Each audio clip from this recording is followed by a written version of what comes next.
Hi everyone, this is Dr. B, and this is Social Work 674, Spirituality and Social Work. We are in week 3. Throughout the course, I will be posting check-in videos and where I talk a little bit about the previous week's discussion posts, where I talk about, you know, upcoming discussion posts, upcoming assignments. I also clarify or answer questions that students might have, or clarify things that, come up in the weekly discussion posts that I feel might be a good idea to clarify or address further in these videos. So the videos are really, the purpose is to help you all be more successful in this course, in both being able to understand and integrate the material, and in also understanding the assignments and the other expectations that we have for you in this course. So first of all, I really enjoyed watching your introduction videos a couple of weeks ago, and it's always great to be able to learn a little bit about my students and where they're coming from, and both geographically, but also in terms of, in terms of your professional and educational experiences and those things that you bring in with you to the class. So, it was great to see you, individuals that are working in hospice care, in substance abuse, in child welfare. I mean, there was an array of different, professional experiences that individuals bring in. So it's really exciting. And I'm excited that you chose to take this class as your elective. As you know from the week 2 discussion post on the differences between these concepts of religion and spirituality. And, we know that, that for, they're two separate constructs, right? And you all did a really good job of discussing the differences in these constructs, but they're interrelated, and they can be interrelated for many people. And so, we know that for some people, many people identify as religious and not spiritual. Many identify as spiritual and not religious. Many identify as religious, and spirituality is important to them. For many individuals, religion and spirituality are the same. For many, religion and spirituality are different. And for many, there can be neither religious or spiritual, right? And so there's a wide array of beliefs with with the individuals that we're going to be working with as social workers. And so it's really important to understand the differences.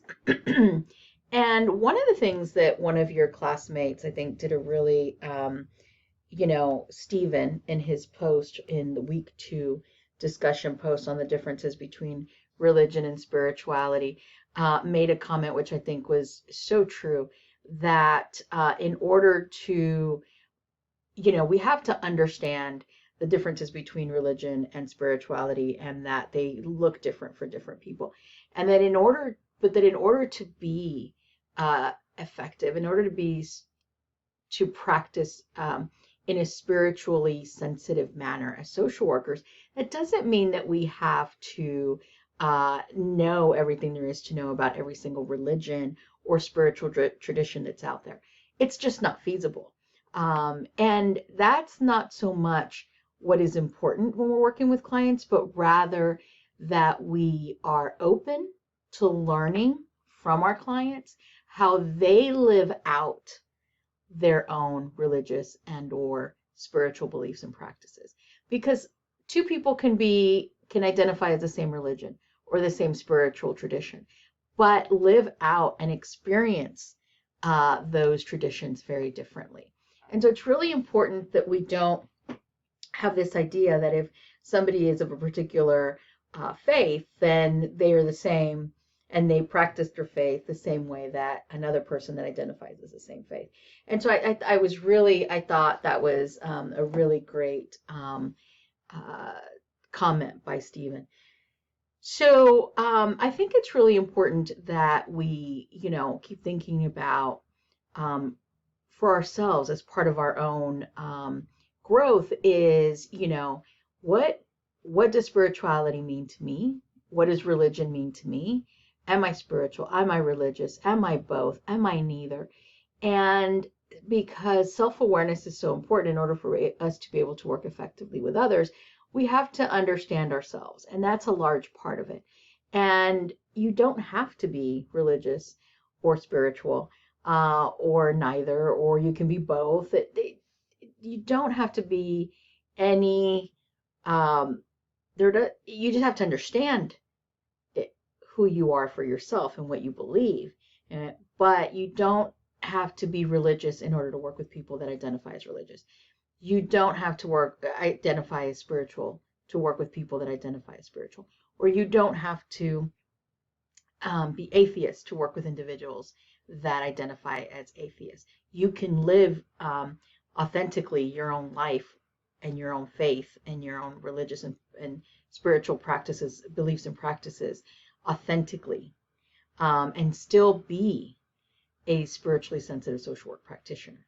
When we recognize and when we focus on the client and their beliefs and practices, not our own, but theirs, and that our work focuses on their beliefs and practices. And later on in the course, we're going to be talking about spiritual assessments. And spiritual assessments, there was one of your other classmates in the week 2 discussion brought up a really good point about, being sensitive to even how we ask if somebody is spiritual or religious. And I could not agree more, right? I think that's really important. We don't want to conduct a more lengthier spiritual assessment on somebody that is not spiritual. So one of the most basic assessment questions can be something as simple as, do you identify as religious? Or do you practice a certain religion? Or do you identify as spiritual? Or do you have certain spiritual beliefs and practices? And if the answer to either of those is yes, then you might take it a step further and ask, would you like to integrate your religious beliefs and practices, or religious or spiritual beliefs and practices, or both your religious and spiritual beliefs and practices, depending on your client, into our work together? And if the answer is yes, then you move forward in one of those things. And we're going to talk later on in the course about spiritual assessments in more in depth. And, so you can then talk about, doing a more in-depth spiritual assessment with a client. But if the answer to no, I'm not spiritual, or no, I'm not religious, we leave it at that. If they say, yes, I'm spiritual, but not religious, okay, let's talk about that. Would you like to integrate your spiritual beliefs and practices into our work together? If the answer is yes, you move forward. If the answer is no, then that's it. If a person can be religious or spiritual or both, and choose not to address that or for that to be a part of their work with you, nothing wrong with that, okay? So really important to think about that. And that's just one of the most basic sort of spiritual assessments that we can do. And then we can go further into more in-depth spiritual assessments. As I said, we'll talk about later in the course. So really, well done, everybody. The other thing I want to mention is that in week 4, your interview, let me see, your interview questions proposals are due at the end of week 4, okay?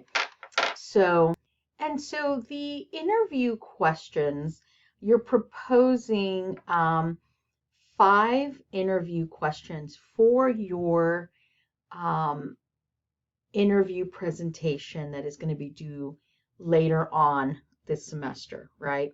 And you want to think about 5 open-ended qualitative questions that you don't want to make sure that they're not close-ended, because close-ended can give you, we don't want yes or no answers, right? What ends up happening is with close-ended questions, you end up asking, you know, are you religious? Are you spiritual? And people say yes or no, and then you've got to do a follow-up question with that. And because you're trying to do a qualitative interview, you're not trying to ascertain a yes or no answer, because if you're doing this interview, then you've already established that they're of a different spiritual or religious tradition than yours. So you want to go, you want to find and create questions that are going to give you more in-depth information. Asking a lot of close-ended questions ends up feeling like an interrogation, and it doesn't flow well, and people are not as receptive to sharing. So you want this to be a conversation, a dialogue. And so think about 5 questions that you can come up with. Remember that there are already required questions. If you look at the assignment guidelines, there's already 3 questions from the Frame textbook. In the Frame textbook, though, the Frame readings are located in the additional readings under the modules, and if I am correct, it's under week 6 module. That Frame reading is uploaded as a PDF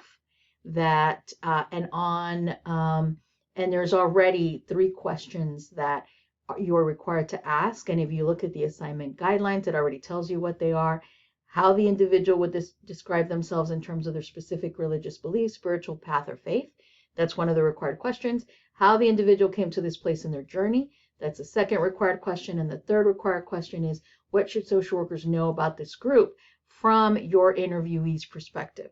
That's the third required question. Those are from the Frame textbook. Those are required. Those are not part of the 5. You must come up with 5 additional open-ended, qualitative style questions. This is a proposal. You will upload them by Sunday of week 4, as I mentioned, and I will review them and give you feedback. Your feedback can be, these are great, move forward, or hey, you might want to rewrite some of these. They might be too close-ended, or they might sound, in my opinion, maybe, needs to be reworked for whatever reason.